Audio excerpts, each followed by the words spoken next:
মুহূর্তে আমরা চাষিভাই সব থেকে ব্যস্ত, সেটা হচ্ছে ধান রোপণ নিয়ে। তো ধান রোপণের আগে কিছু কথা আপনাদের সঙ্গে শেয়ার করছি, যেটা আপনারা মেনে চললে দেখুন ফলন অনেকটা কিন্তু বাড়বে। তো আপনারা ভাবতে পারেন ফলন রোপণের সঙ্গে আর কি সম্পর্কিত। দেখুন, আমন ধানের রোপণ আর বোরো ধানের রোপণের একটা পার্থক্য থাকে, সেটা আজকে তুলে ধরবো। যেরকম প্রথম আপনারা লাইন থেকে লাইনের দূরত্ব কতটা দেওয়া উচিত। এই সময় আমরা অধিকাংশ চাষিভাই সবাই কিন্তু রিসার্চ ভ্যারাইটি চাষ করি। আর শীতকালে ঘনত্বটা কত রাখা উচিত, মানে লাইন থেকে লাইন আর লাইনের চারা থেকে চারার দূরত্ব কত রাখা উচিত, মানে 1 হাত বাই 1 হাতের ভিতরে কটা চারা থাকবে। আর পোতার সময় যে পোতটা দেওয়া হয়, কতটুকু গভীরে আমরা চারাটা পুঁতবো, শিকড়টা দেখাবো আপনাদেরকে। এবার ধানটা রোপণের পর আমাদের জল তো জমিতে ধরে রাখতে হয়, কত ইঞ্চি করে জল ধরে রাখবো। আরও একটা বিষয় হচ্ছে, সেটা হচ্ছে চারা, ধানের চারা কত দিনের চারা আমরা জমিতে রোপণ করব। আর লাস্ট যে বিষয়, সেটা হচ্ছে আমরা যখন জলটা ধরে রাখি, জমিতে প্রচুর পরিমাণে ফেনা হয় কেন, আর জলটা ধরে রাখার পর জমিতে অ্যালগাল অর্থাৎ শৈবালের কেন জন্ম নেয়, জমিতে একদম পুরো কভার করে ফেলে, এটা কি ক্ষতি হতে পারে? আসুন এই সমস্ত বিষয় নিয়ে আপনাদের সঙ্গে ডিটেলস একটা ছোট্ট ভিডিওর মধ্য দিয়ে তুলে ধরি। যে সমস্ত চাষি আপনারা প্রথম ভিডিওটা দেখছেন, চ্যানেলটিকে সাবস্ক্রাইব করতে পারেন, বেল আইকনটি প্রেস করে রাখতে পারেন, কারণ প্রত্যেকটা বছর আমন হোক বড় হোক প্রত্যেকটা ধানের ভিডিওই প্রথম থেকে শেষ পর্যন্ত আপনাদের সঙ্গে কিন্তু তুলে ধরি প্রতি বছর সিরিজ আকারে। তো এবছরের কদিন বাদেই তো মিনি চাপান আসবে। মিনি চাপানে কোন কোন সার আমরা দেব, যাতে করে খুব তাড়াতাড়ি আপনার ধানগুলো অন্যদের থেকে যেন পার্থক্য করতে পারে। পাশকাঠি প্রথম থেকে আমাদের তৈরি করে নিতে হবে, গোছাটা ভালো বানাতে হবে। তো এই লক্ষ্যে আমরা যে মিনি চাপানটা দেবো, সেখানে একটা নতুন সারের কিন্তু আমরা সংযোজন ঘটাবো। সঙ্গে থাকবেন, কিছুদিনের ভিতরেই মিনি চাপান দেবো, সেই ভিডিওতে সেই তথ্যগুলো তুলে ধরবো। তো এই যে ধানটা দেখছেন, এখানে রোপণ হয়েছে মোটামুটি 6 দিন হলো রোপণ করা হয়েছে। এখানে একটা পাটকাঠি, এই পাটকাঠিটা 1 হাত মেপে নেব, এই মেপে নিলাম। 1 হাতে কত বাই কত লাগিয়েছি সেটা আপনাদেরকে দেখাবো, আর একটা গোছা তুলে দেখাবো প্রতি গোছায় এভারেজে কতটা করে রাখা উচিত রিসার্চ ভ্যারাইটি বোরো ধানের ক্ষেত্রে। আসুন সেটা এবার দেখি। প্রথমে 1 হাতের পাটকাঠি, তার মানে 1 হাতে কত বাই কত রোপণ করা হয়েছে সেটাই আপনাদেরকে দেখাবো। এখানে দেখুন, দেখতে পাচ্ছেন হাতে তাহলে কটা হলো? 3টে। এদিকে খেয়াল করুন, হাতে কটা হলো? 3টে। তাহলে 1 হাতে দেখুন কটা চারা আছে? 3টে। এরপরে এখান থেকে আর 1 হাত যদি নেওয়া হয়, তাহলে এটা ধরে ওখানে 2টো অ্যাড হচ্ছে, তাহলে 2 হাত জায়গার ভিতরে 5খানা চারা আছে। ঠিক এইভাবে আরে যদি দেখেন, এখানে কটা দেখতে পাচ্ছেন? 3টে। ঠিক এই গাছটা ধরে নিয়ে আরও যদি করেন, তাহলে সেখানে আর 2টো অ্যাড হলো, 5টা। অর্থাৎ 2 হাত বাই 2 হাতের জায়গার ভিতরে আমরা এই দিকে 5টা যাবে, এই দিকে 5টা যাবে। এইভাবে সুন্দর করে লাইন করে আপনারা রোপণ করবেন, তাহলে দেখবেন সব থেকে আপনার ফলনটা ভালো হবে। এর থেকে যদি বেশি ঘন করা হয়, তাহলে কিন্তু আপনার ধানটা ফলনের দিক থেকে কম হতে পারে। কেন কি জানেন? একটু হাওয়া বাতাসটা খেলতে দেবেন, গাছটার গোছাটা ভালো করে তৈরি করতে হবে আপনাদের। এইবার বলি, ধানের এই গোছাতে এক একটায় গড় আপনি কটা করে মোটামুটি চারা রাখবেন। দেখুন সেটা আপনাদেরকে দেখাই। এই যে গোছাটা তুললাম, এটা দেখতে পাচ্ছেন শিকড় ছেড়েছে, একদম নতুন নতুন। 6 দিনে, শীতকালে 6 দিনে শিকড় ছাড়ে, একদম নতুন নতুন। এখানে দেখতে পাবেন শিকড় ছাড়ছে, দেখেছেন? মোটামুটি 6 দিনে, আমাদের এই বোরোর সময় 6 দিনে মোটামুটি শিকড় ছেড়ে গাছ মাটি থেকে নতুন করে খাবার নিতে শুরু করে। যেটা বর্ষাকালে 3 দিনে হয়, এটা 6 থেকে 7 দিনে। সেই জন্য আপনাদের বলি, মিনি চাপান আপনাদের মোটামুটি বর্ষাকালে 12 দিনে দিতে হয়, এই ক্ষেত্রে 16 থেকে 17 দিনের মাথায় দেবেন, তাহলে সব থেকে ভালো কাজ করবে। তো মিনি চাপানের পর ভিডিও পরে দেখাবো।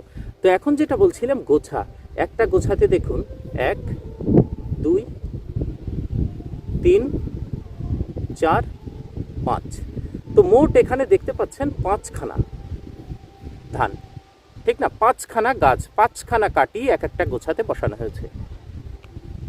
একইভাবে আরেকটা উঠিয়ে দেখাই আপনাদেরকে। এখানেও দেখুন 1 2 3 4, এই যে 5টা, আর একটা এখানে পড়ে গেল, এই 6টা। তাহলে দেখতে পাচ্ছেন মোটামুটি 5টা 6টা, প্রত্যেকটা গোছায় আপনি টার্গেট রাখবেন 5টা থেকে 6টা, 6টার বেশি যেন না হয়। তাহলে এভারেজ 5 6 5 6 এইভাবে আপনাকে কিন্তু রোপণ করে যেতে হবে। তাহলে একটা গাছে যদি 2টো করে বার হয় বা 3টে করে বার হয়, তাহলে 18 15 ম্যাক্সিমাম 20টা মনে রাখবেন পাশ কাটি আমাদের ম্যাক্সিমাম যদি এক একটা গোছায় 20টা নিতে পারি, তাহলে সেই গোছাটাই হবে সব থেকে হেলদি গোছা, এবং ধান প্রত্যেকটা সমানভাবে একই সাথে বেরোবে এবং আপনার ফলনও বেশি হবে, চিটের পরিমাণ কম হবে। অনেক চাষি ভাই আপনারা গোছা নিয়ে যখন গর্ব করেন, মনে করেন আমার গোছাতে 50টা গোছা বানাবো, একদম মানে 50টা কাটি বানাবো। তো 50টা বানাতে গেলে সেখানে দেখবেন রুগ্ন যে কাটিগুলো লাস্টে যেটা বের হবে সেগুলো দেখবেন অনেকটা রুগ্ন হয়, একদম রোগা হয়। ধীরে ধীরে আপনার শীষটা বার হয় এবং শেষের দিকে বার হয়, তার লেন্থ কমে যায়, গোড়ার দিকে চিটের পরিমাণ বাড়ে। তো আমাদের টার্গেট হবে একদম মিনি চাপান দিয়ে প্রথম থেকেই পাশ কাটি এক এক গাছে 3টে, ম্যাক্সিমাম 4টে নিয়ে 20 থেকে 18, 24 এর ভিতরে আমরা রেখে দেব।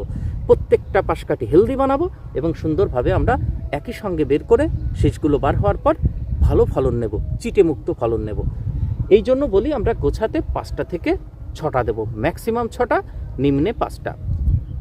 দূরত্ব গেল, গোছাতে কটা দেবেন সেটা গেল।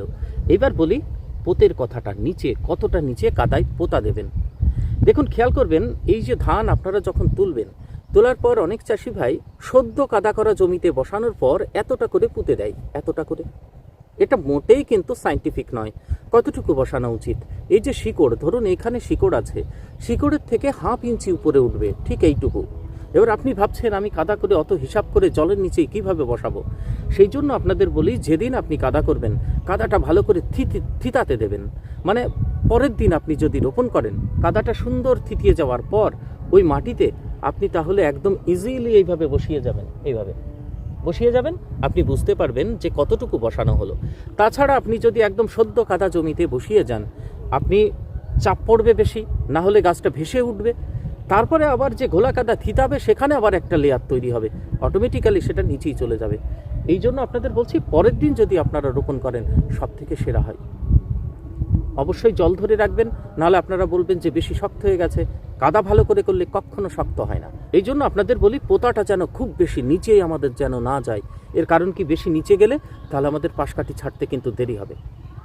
পাশ কাটি আমাদের খুব তাড়াতাড়ি যদি নিতে হয়, তাহলে মাটি থেকে ঠিক 1/2 ইঞ্চি নিচে আমাদের শিকড়গুলো যেন থাকে, তাহলে শিকড়গুলো ছাড়বেও তাড়াতাড়ি।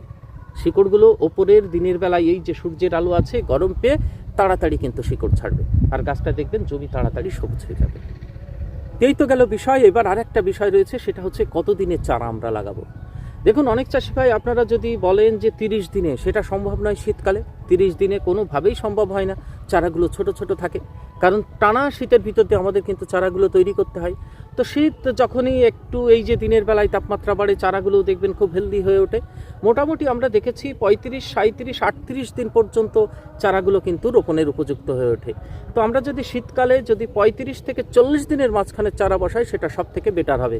কিন্তু যদি 45-50-এ চলে যান, সেটা মোটেই কাম্য নয়। সেগুলো আপনার রোপণ করার পরপরই দেখবেন নতুন শীষগুলো বার হবে। অর্থাৎ চারা রোপণের সঠিক সময় হচ্ছে 35 থেকে 40 বোরো ধানের ক্ষেত্রে, বোরো ধানের চারার ক্ষেত্রে।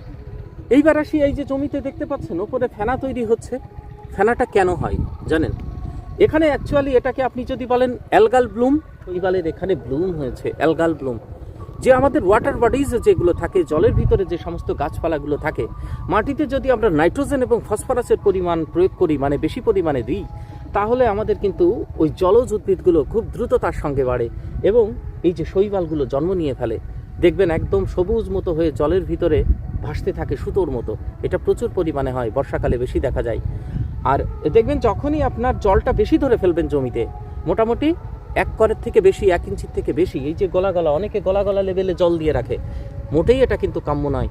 তো বেশি জল রাখবেন না, জাস্ট এইখানে আঙুলটা ডোবাবেন, 1 কর মতো জল হবে। এই যে 1 কর জল, প্রতিটা ক্ষেত্রে 1 কর জল রাখবেন। মোটামুটি টার্গেট করবেন 1 ইঞ্চি, 1 ইঞ্চির একটু নিচে বা 1 ইঞ্চি। তো সেই ক্ষেত্রে দেখবেন এই শৈবালটা কম জন্ম নেবে। আর দিনের বেলায় যখনই সূর্য উঠবে, 3-4 দিন টানা রোদ হবে, আর এই রোদের ভিতরে নাইট্রোজেন ফসফরাস মাটিতে দেওয়াই আছে। এই 3টে কন্ডিশন হচ্ছে জমিতে এইগুলো জন্ম নেওয়ার উপযুক্ত পরিবেশ। তো নাইট্রোজেন ফসফরাস তো আমাদের দিতেই হয়, সেক্ষেত্রে আমরা তো এড়িয়ে চলতে পারি না। তাহলে এটা আমাদের এড়াতে হলে প্রথম কন্ডিশন, আমরা জলটা কম করে রাখবো, জল কম করব, 1 ইঞ্চির নিচে দেব। এটা নিয়ন্ত্রণও করা যায়, সে ভিডিও আপনাদের যদি বলেন কমেন্টে করেন, তাহলে আপনাদের এই ভিডিও একটা ডিটেলস কিভাবে নিয়ন্ত্রণ করতে হয় সেটা আপনাদের সঙ্গে তুলে ধরবো। এর তো একটা মৃত্যু আছে, জন্ম যেখানে আছে মৃত্যু আছে। তো এদের যখন মৃত্যু হয়, তখন জমিতে যে ব্যাকটেরিয়াগুলো আছে আপনার ছত্রাক আছে, মূলত ব্যাকটেরিয়া, এদের পচন ঘটায়। ওই যেগুলো মারা যায়, যে শৈবালগুলো, তাদের যখন পচন ঘটায়, জল থেকে প্রচুর পরিমাণে অক্সিজেন নেয়, অক্সিজেনের প্রয়োজন হয়, আর তখন জলে অক্সিজেনের অভাব দেখা দেয়, যেটাকে বলে বায়োলজিক্যাল অক্সিজেন ডিমান্ড। তো জলে যখন অক্সিজেনের অভাব দেখা দেবে, জলজ প্রাণী যেমন মারা যায়, তার সঙ্গে সঙ্গে আপনার যে গাছগুলো আছে, উদ্ভিদগুলো আছে, সেগুলোরও কিন্তু বৃদ্ধি কম হয়। তারপরে সূর্যের আলো যখন নিচে যাবে না, পাশকাঠিও কিন্তু তেমন পরিমাণে ছাড়ে না। তো এটা কিন্তু একটা সমস্যা। তো আমাদের টার্গেট থাকবে জল কম করে রাখা। জল কিন্তু শুকাতে দেবেন না, তাহলে ঘাসের জন্ম নেবে। জল কম করে রাখা। তো ভালো থাকবেন। এই ছোট্ট তথ্যটুকু আপনাদের সঙ্গে তুলে ধরলাম। পরের ভিডিওতে মিনি চাপানের ভিডিও নিয়ে আপনাদের সঙ্গে হাজির হব। আর নতুন যে সারটা দিতে হবে, সংযোজন করতে হবে, সেটাও আপনাদের সঙ্গে জানাবো। তো পরের ভিডিওতে অবশ্যই দেখা হবে। ভালো থাকবেন। সম্পূর্ণ ভিডিওটা দেখলেন, অসংখ্য ধন্যবাদ। আরেকবার বলছি, প্রয়োজন যদি মনে হয় তাহলে চ্যানেলটিকে সাবস্ক্রাইব করে রাখতে পারেন, পাশে থাকতে পারেন। ভালো থাকবেন।